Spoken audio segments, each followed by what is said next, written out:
In Crimea today, you need a QR code to buy gasoline. Not more than 20 liters. One purchase, one person, one code. The peninsula that Russia annexed in 2014 and swore to hold forever is now rationing fuel like a city under siege. Because it is. Russia has held Crimea for over a decade. It built a bridge to connect it. It stationed its Black Sea Fleet there. It launched missiles from there. It used it as a staging ground, a symbol, and a shield. Crimea was supposed to be permanent, untouchable, the one thing Putin would never give up and never lose. But since May 2026, Ukraine has not been trying to take Crimea by force. It has been doing something far more patient, far more precise, and far more devastating. It has been cutting Crimea off from everything it needs to function, not with a single strike, with 1,000. Here is what rationing looks like in practice on the ground in Crimea right now.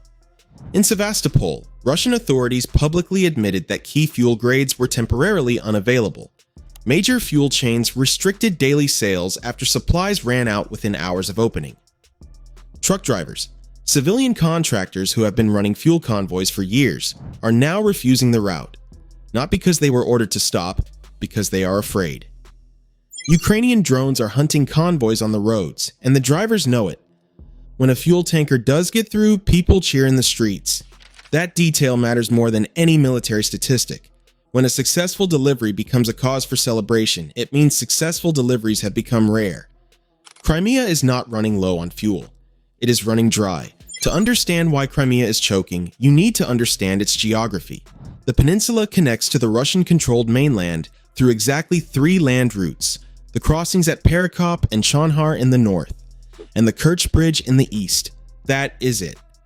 3 arteries for a peninsula of nearly 2 million people, and an entire military garrison.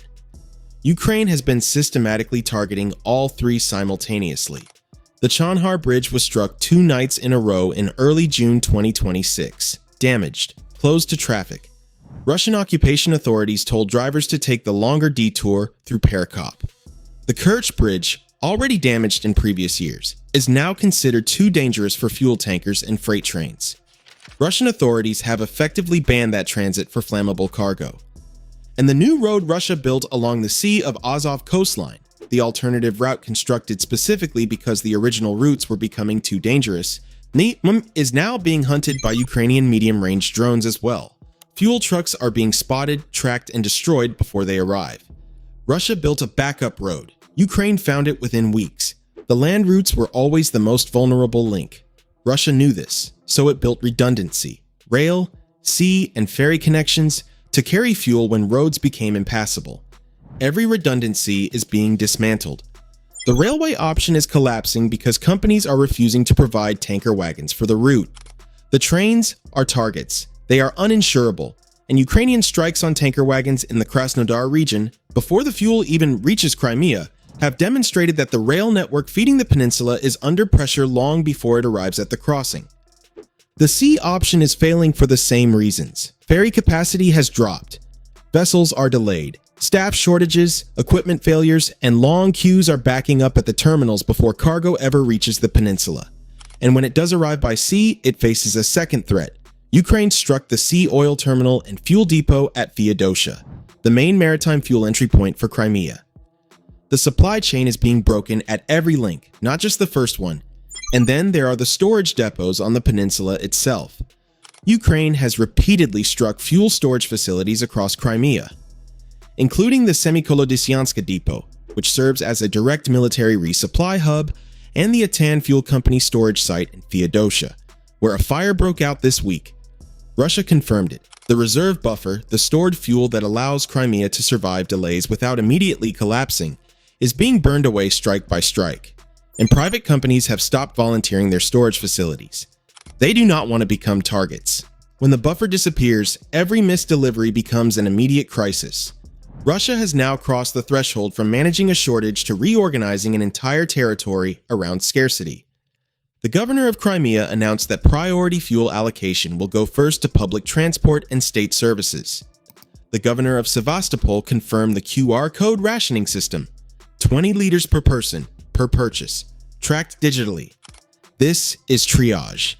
It is the official acknowledgement that there is not enough for everyone, so the state decides who gets what and in what order. The military comes first, state structure second, civilians last, and the consequences extend beyond empty fuel stations. Supermarket shelves in some areas are running short on basic staples: sugar, buckwheat, rice, flour, limited to 3 packages per person. Buses are not running.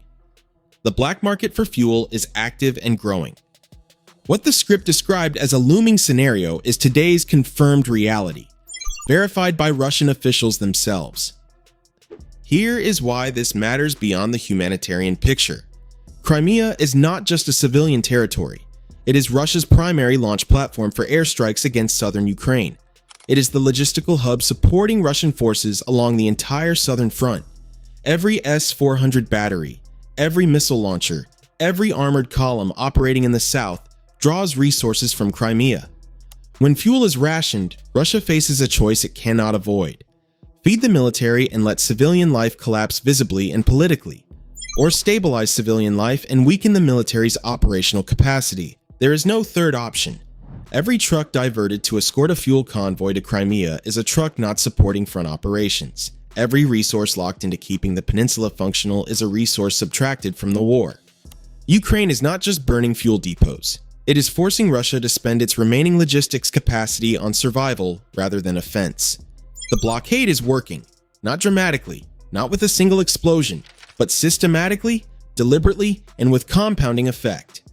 Go back to that QR code: 20 liters, 1 purchase, tracked by the state. In a territory Russia has spent 12 years telling its own people is Russian forever.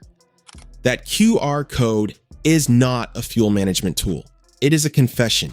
It is Russia admitting, in writing on a government app, that it cannot supply its own territory.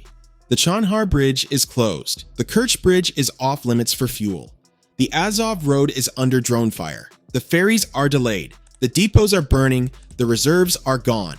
The private companies won't store fuel anymore. And Ukrainian strike teams are not finished. The Crimea isolation campaign has been running since May 2026, and it is accelerating, not slowing. Every route Russia finds, Ukraine finds too. Every workaround is being closed. Putin swore Crimea was forever. He built a bridge to prove it. That bridge cannot carry fuel anymore. In the peninsula it was meant to feed is now running on 20 liters at a time. There are 3 roads into Crimea. 2 are damaged. 1 is too dangerous for fuel. The QR codes are already active.